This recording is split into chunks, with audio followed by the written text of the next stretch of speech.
The old man collapsed in the hallway of his own hospital, and not a single nurse turned her head. His name tag said Eugene Brooks. His clothes smelled like the bus station. His hands trembled against the cold linoleum floor as he gasped for air, his heart pounding in a rhythm no human chest should ever make. But his real name was Clarence Whitfield, and the 62-story building he was dying inside of, he owned it. Every brick, every bed, every stethoscope hanging from every neck of every doctor who just stepped over his body like he was garbage. He had built Whitfield Memorial to save people like the woman he loved, his wife, Lorraine. Dead at 58 because a doctor decided her chest pain was just anxiety. Sent home with a prescription and a smile.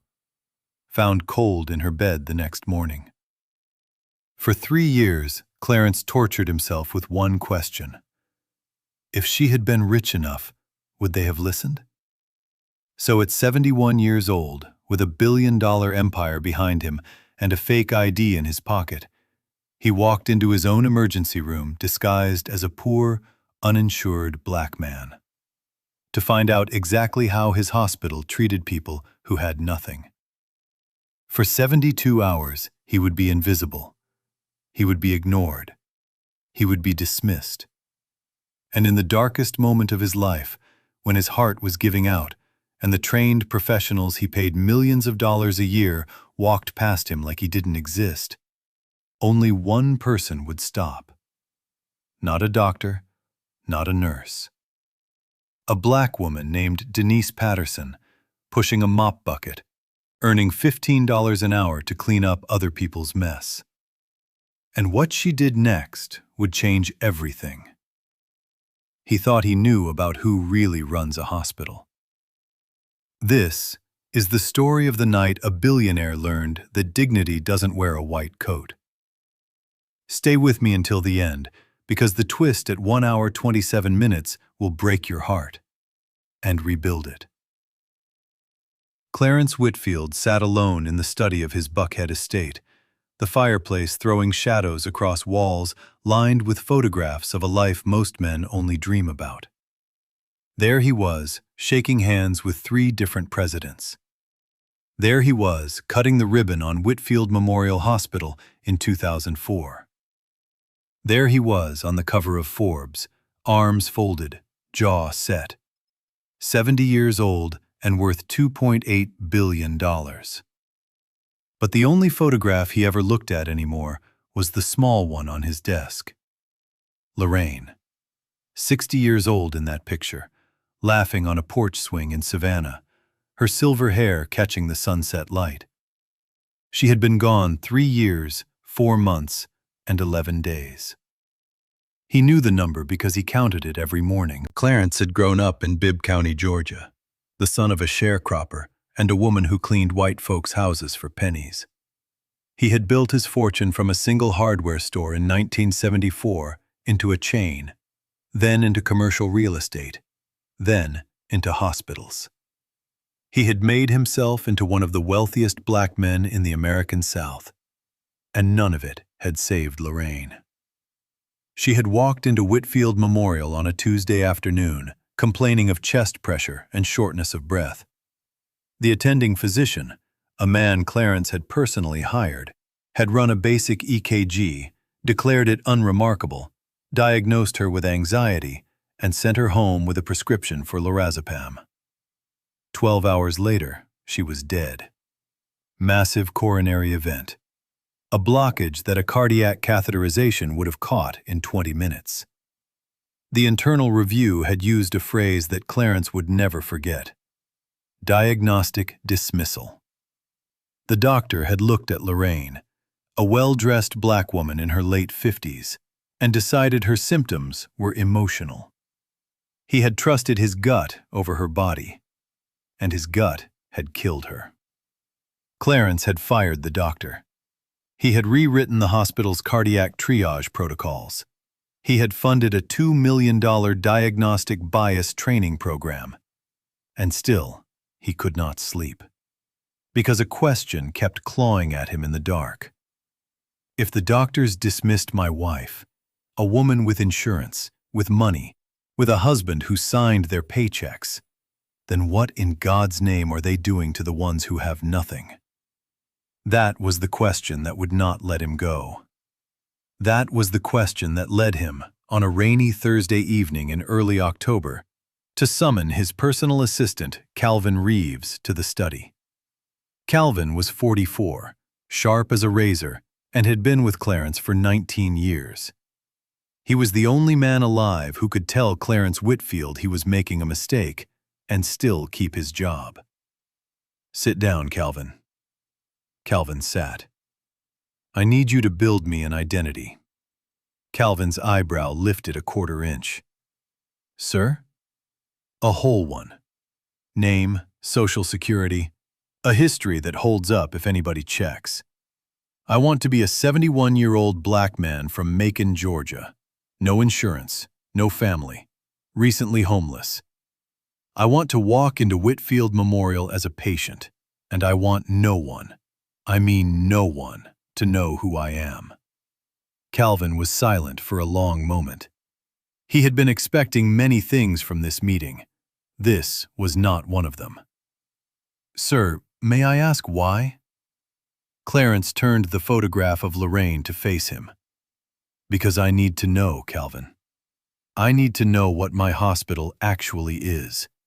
Not what the quarterly reports say, not what the marketing department puts on the billboards. I need to know what happens to a poor black man in that emergency room when he walks in with nothing but the clothes on his back." "And if what you find is bad, sir?" Clarence's eyes did not leave the photograph. "Then I will burn it down and rebuild it from the ashes." Over the next 6 days, Calvin worked with a former federal agent named Marcus Bell, a man who now made his living building legal cover identities for witnesses and undercover journalists. By Wednesday, Clarence Whitfield had ceased to exist for 72 hours, and in his place stood a man named Eugene Brooks. Eugene was 71 years old, widowed, a retired short-order cook from a diner in Macon that had closed in 2019. His pension had run out.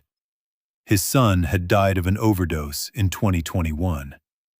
He had been living out of a motel on Cleveland Avenue for the last 4 months, and last week he had been evicted. He had no insurance. He had no primary care physician. He had a slight tremor in his left hand that he could not explain, a dull ache in his chest that came and went, and a Georgia state ID that said Eugene Brooks was real. On Thursday morning at 5:47 a.m., Clarence Whitfield stood in front of the mirror in the guest bathroom of his Buckhead estate and looked at a stranger. He had not shaved in 6 days. His silver beard had come in patchy and gray. Calvin had brought him a pair of Dickies work pants, 2 sizes too large, a stained gray hoodie from a thrift store on Moreland Avenue, and a pair of steel-toed boots with the soles peeling. He looked at himself. He looked at Eugene Brooks, and he whispered the last words Clarence Whitfield would say for 3 days. "Lorraine, I'm doing this for you." At 7:42 a.m., a battered 2003 Chevy Cavalier, arranged by Calvin from a used lot in East Point, pulled to the curb outside the emergency room entrance of Whitfield Memorial Hospital. Eugene Brooks stepped out. He stood on the sidewalk for a long moment and looked up at the glass tower he had built. 62 stories, 480 beds, 2,300 employees, the best cardiac center in the state of Georgia. His life's work.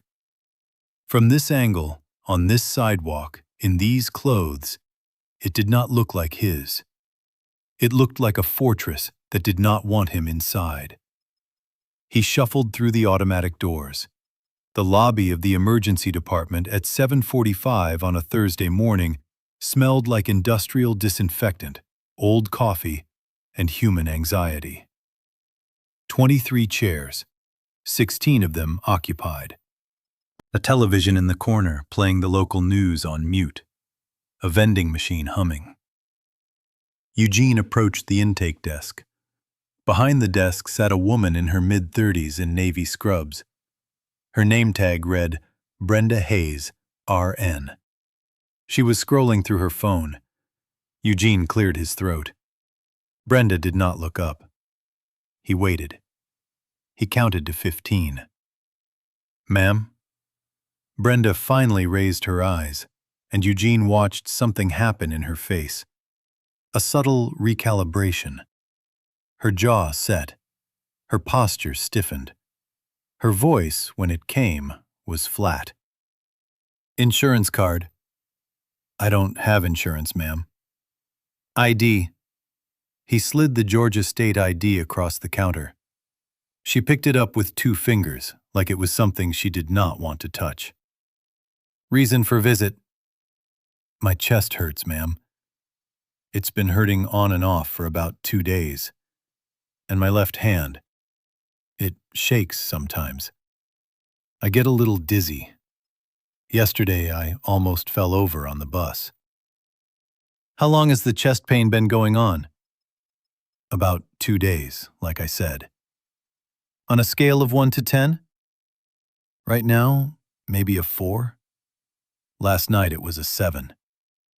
Brenda handed him a clipboard. Fill this out. Have a seat. Someone will call you. Eugene took the clipboard.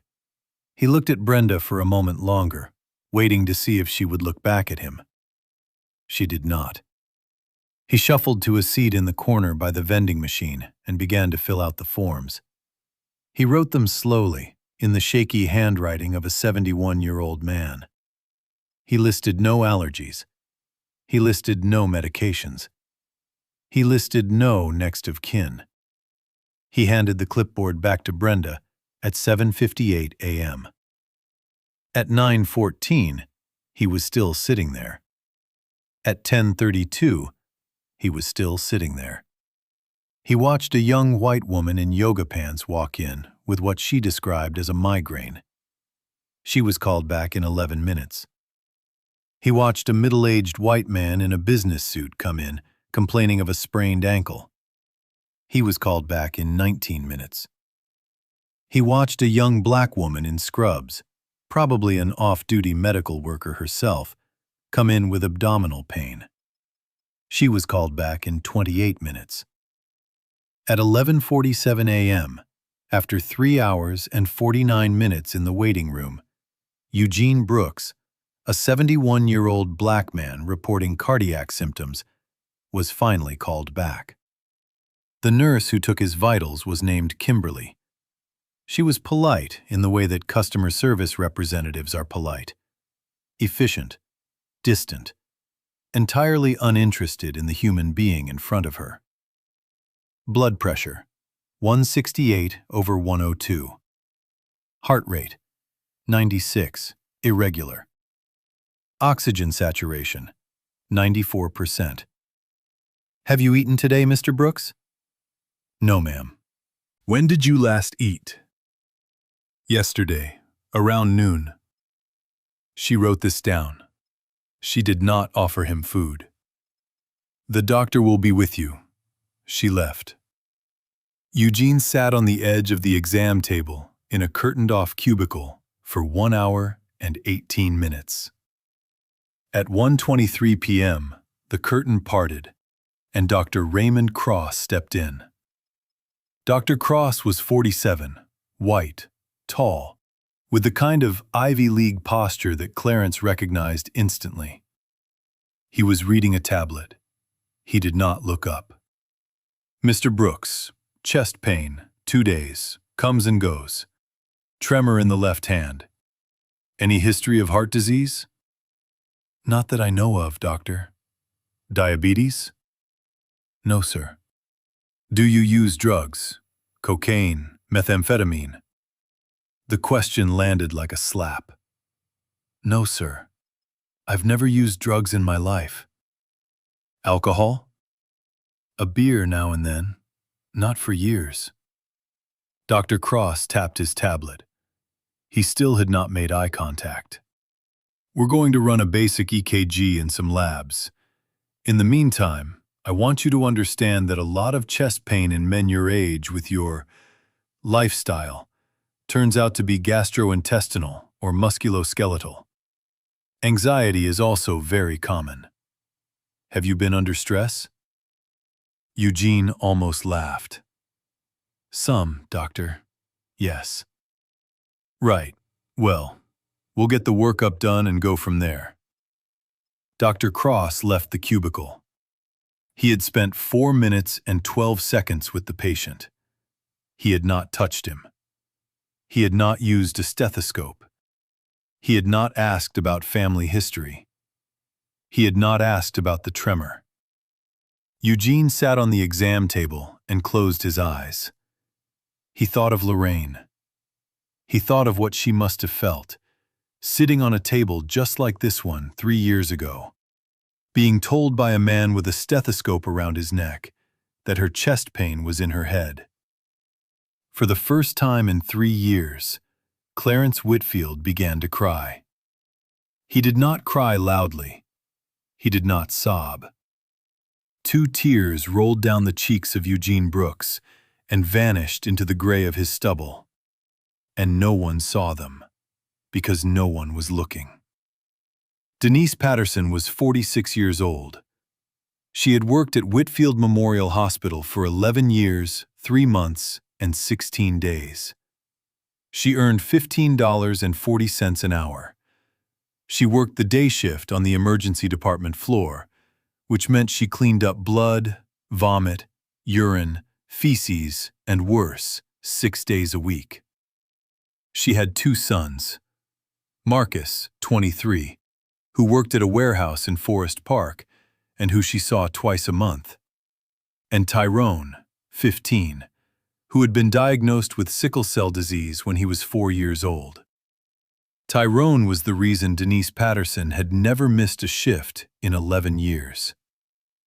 At 2:07 p.m., Denise pushed her yellow mop bucket into the corridor outside Cubicle 7 and heard something she had heard 1,000 times in this hospital and would never, ever get used to. An old man crying. She stopped. She listened. She was not supposed to interact with patients. It was in the janitorial staff handbook on page 14. Environmental services personnel are not to engage clinically or personally with patients. All patient concerns are to be directed to nursing staff. Denise had read that page. She had signed the form saying she understood it. And in 11 years, she had violated it exactly 231 times. She parted the curtain. The old man on the exam table looked up. His eyes were wet. His hands were trembling in his lap. He looked like someone had taken a great, heavy weight and set it down on his shoulders and forgotten to come back for it. "Sir," Denise said softly, "are you okay?" Eugene wiped his eyes with the back of his hand. "I'm fine, ma'am." "You don't look fine, sir. Have they brought you anything to eat?" "No, ma'am." "When did you last eat?" "Yesterday around noon." Denise stepped inside the cubicle. She let the curtain fall closed behind her. "You wait right there." She was gone for 4 minutes. When she came back, she was carrying a small styrofoam container. Inside was a turkey sandwich, an apple, a bag of pretzels, and a bottle of water. She set it down on the exam table beside him. "Sir, this is my lunch. I already ate half of it. But you look like you need the other half more than I do." Eugene stared at the container. He looked up at her. For the first time in 3 years, Clarence Whitfield saw something he had almost forgotten existed. He saw a person who was seeing him. Not a chart, not a demographic, not an insurance status, Not a diagnostic code. A person. "Ma'am," he whispered, "what's your name?" "Denise, sir. Denise Patterson." "Denise. Thank you. You eat, sir. You need to eat. And if you need anything else, my cart's gonna be up and down this hallway all day. You just holler." She turned to go. "Denise." She paused at the curtain. "Yes, sir?" "Why?" She looked at him for a long moment. Then she smiled. A small, tired smile that reached all the way to her eyes. "Because somebody did it for me once, sir. And I ain't never forgotten it." She left. Eugene ate the sandwich very slowly. He ate it like a sacrament. The EKG was taken at 3:15 p.m. by a technician named Devon, who did not speak to Eugene except to say, "Lift your shirt and hold still." The labs were drawn at 3:42 p.m. by a phlebotomist, who missed the vein twice on the first arm before switching to the other. At 4:20 p.m., Dr. Cross returned. He had been on shift for 10 hours and looked it. He was reading the tablet again. "Mr. Brooks, your EKG shows some minor irregularities, but nothing acute. Your troponin is slightly elevated, but within a range that could be explained by dehydration or general stress on the body. Your electrolytes are a little off, probably from not eating." He finally looked up. "I don't see anything here that requires admission. I'm going to write you a referral to a cardiologist for outpatient follow-up. I'd also recommend you see a primary care doctor to get established. Do you have a primary care physician?" "No, sir. I don't have insurance." "Right. Well, there's a community clinic on Metropolitan Parkway that takes uninsured patients on a sliding scale. I'll include the address in your discharge paperwork. Any questions?" Eugene looked at him. "Doctor, my chest still hurts." "On a scale of 1 to 10? About a 6. That's actually improved from when you came in. I think what you're experiencing is likely stress-related. Try to get some rest. If the pain gets significantly worse, come back."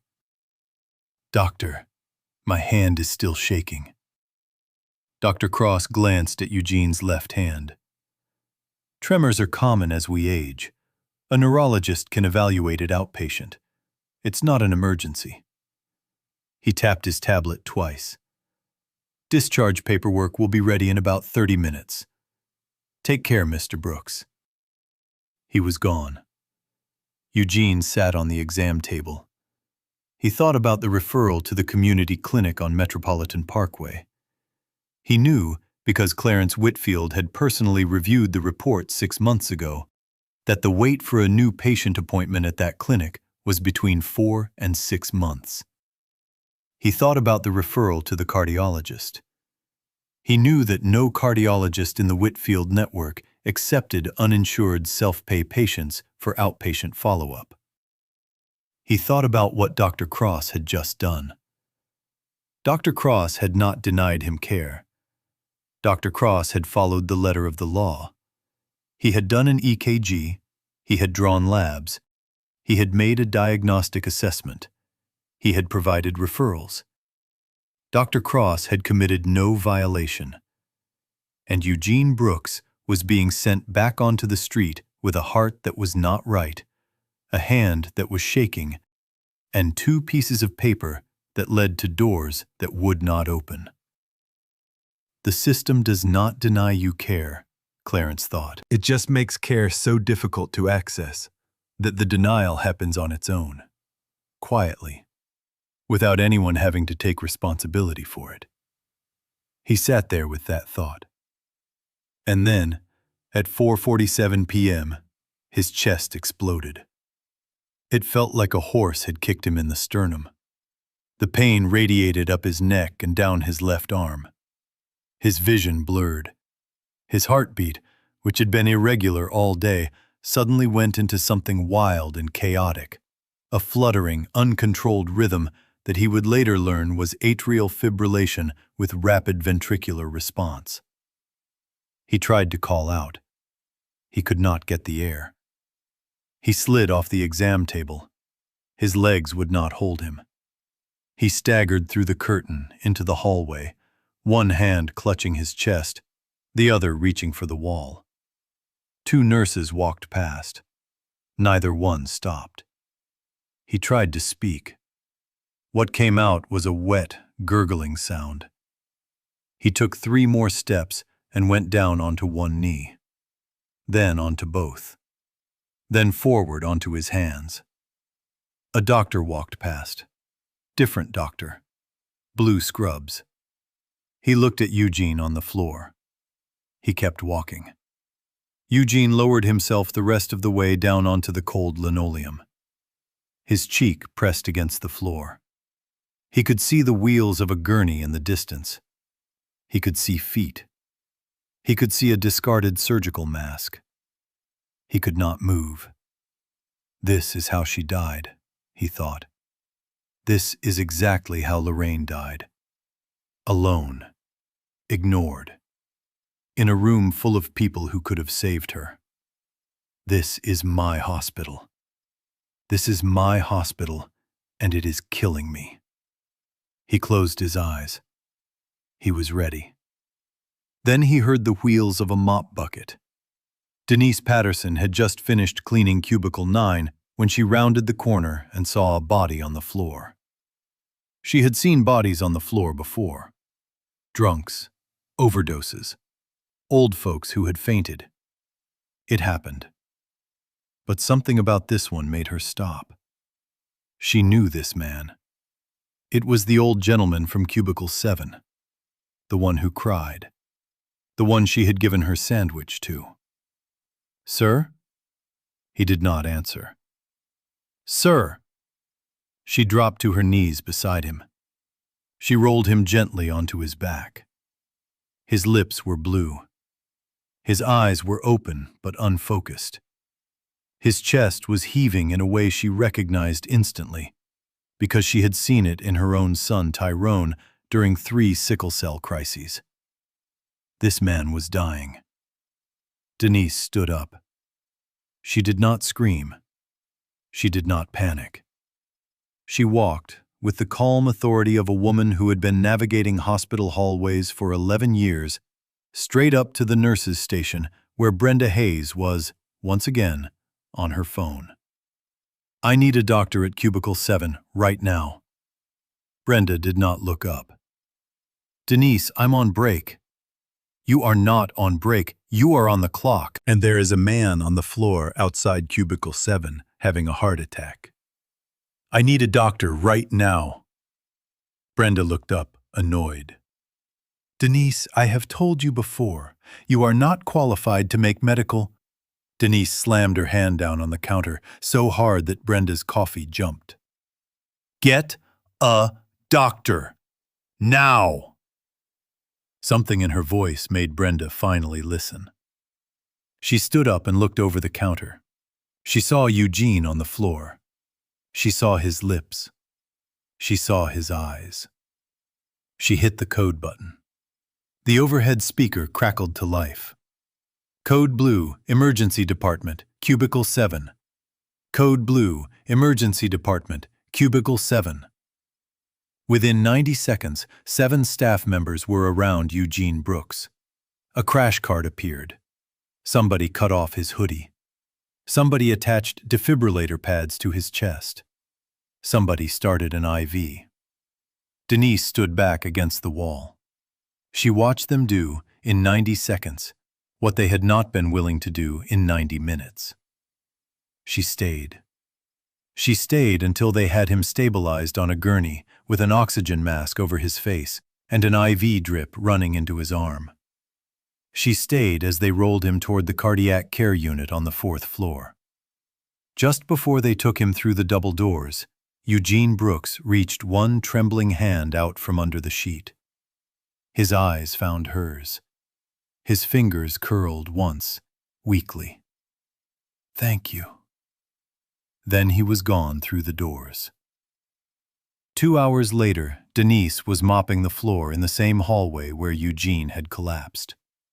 Her supervisor, Terence Holt, had already come by and reminded her, in front of 2 nurses, that a piece of gauze had been left near cubicle 6 for over 40 minutes during her shift, and that this was unacceptable per protocol. She had said, "Yes, sir." She had said nothing else. She had a headache that would not quit. At 7:45 p.m., her shift ended. She clocked out. She walked to the employee parking lot in the drizzling October rain and got into her 2011 Toyota Corolla with a crack in the windshield, and drove 22 minutes home to a 2-bedroom apartment in College Park, where her 15-year-old son, Tyrone, was doing his geometry homework on the kitchen table. Tyrone looked up when she came in. "Mama, you look tired." "I'm always tired, baby." "Rough one?" She sat down at the table across from him. She put her purse down. She looked at her son, thin, dark-eyed, with the hollow cheeks of a boy who had spent too many nights of his life in a hospital bed. She thought of Eugene Brooks. She thought of a night 11 years ago when Tyrone was 4 years old and in his first major sickle cell crisis. She had brought him to the emergency room at a different hospital on the other side of town. She had been 29 years old and terrified and broke and alone. Tyrone had screamed for 6 hours from a pain that no child should ever have to know. She had sat by his bed and she had prayed. At 3 in the morning, a black woman in a janitor's uniform had come into the room with a mop. The woman had looked at Denise. She had looked at Tyrone. She had put down the mop. She had walked out of the room. She had come back 5 minutes later with a blanket from the linen closet, a cup of hot tea from the break room, and a small, worn, leather-bound Bible. She had put the blanket over Denise's shoulders.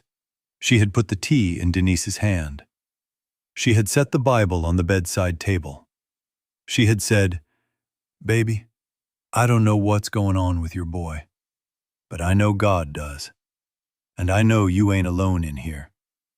There is somebody in this hospital who sees you."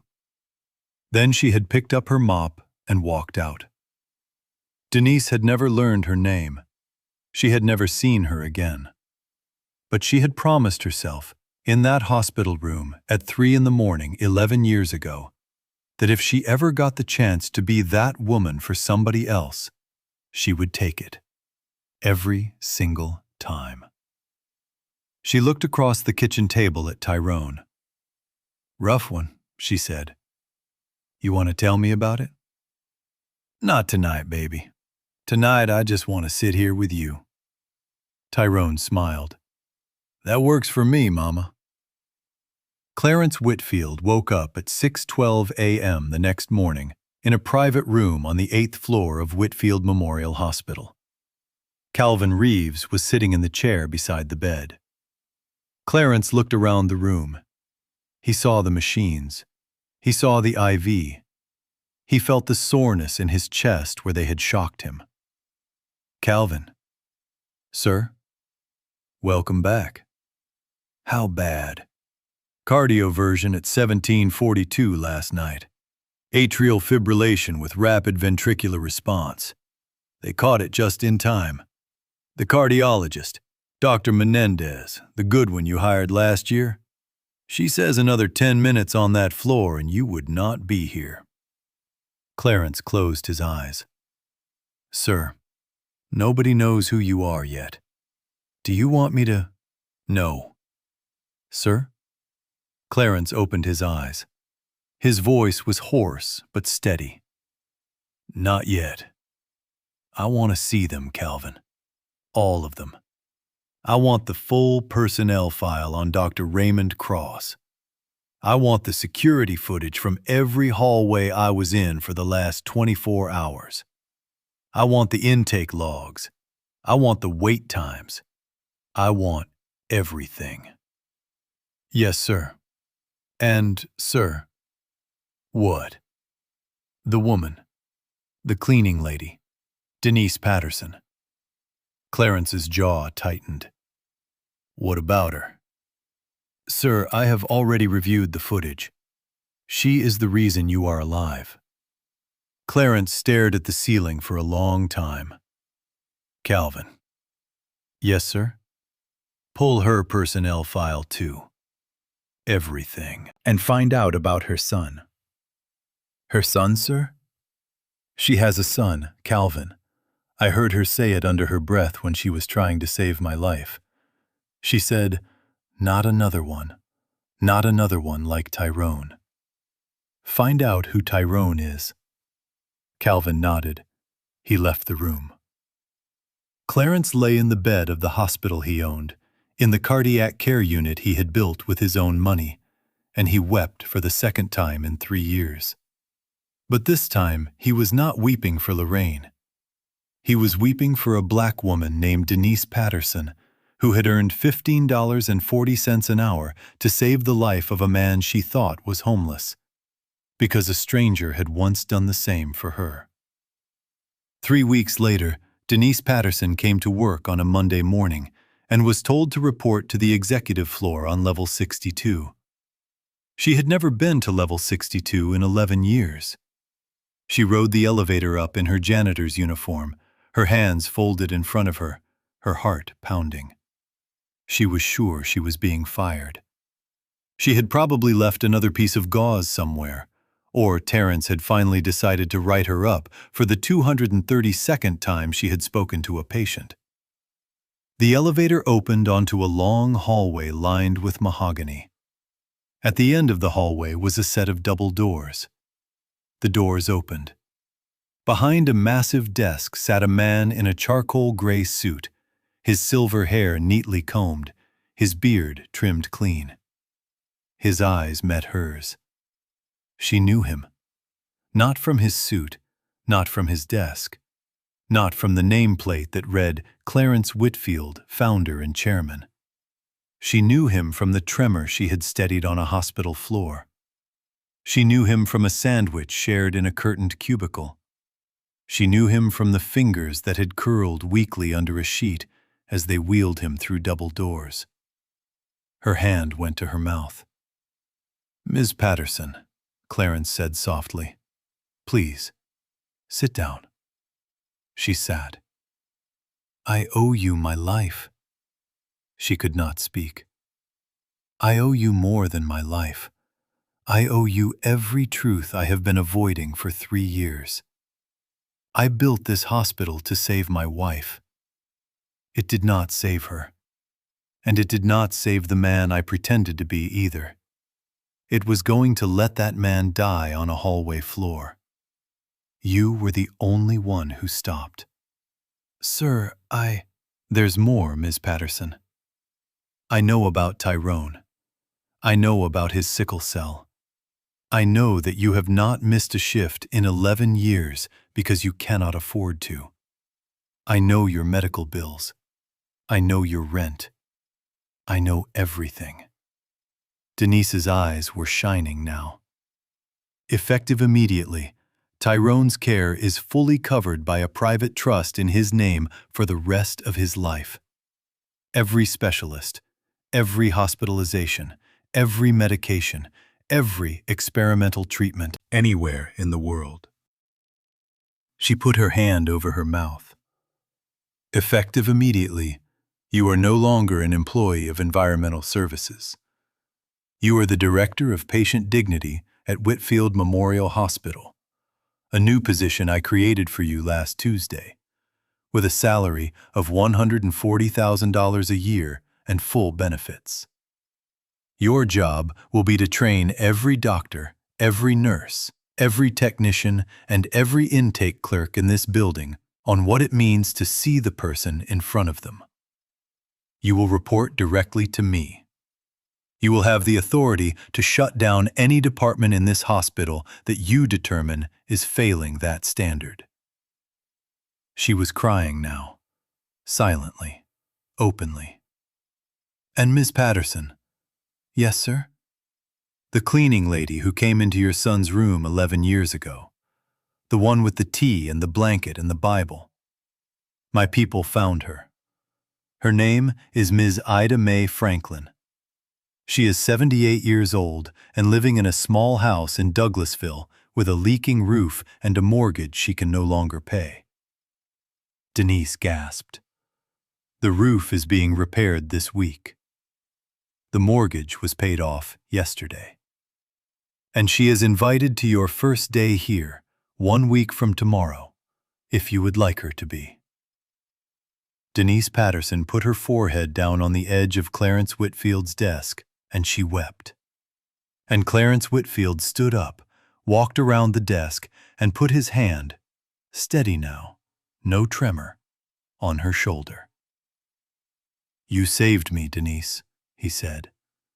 And now, together, you and I, we are going to save this hospital. And every hospital like it. Because a man's dignity is not measured by his insurance card. It is measured by whether or not, when he falls down on the floor of his life, somebody stops. Outside the 62nd floor window, the sun was rising over Atlanta. Somewhere down in that emergency room, another old man was being ignored. But not for long. Because Denise Patterson was going to work.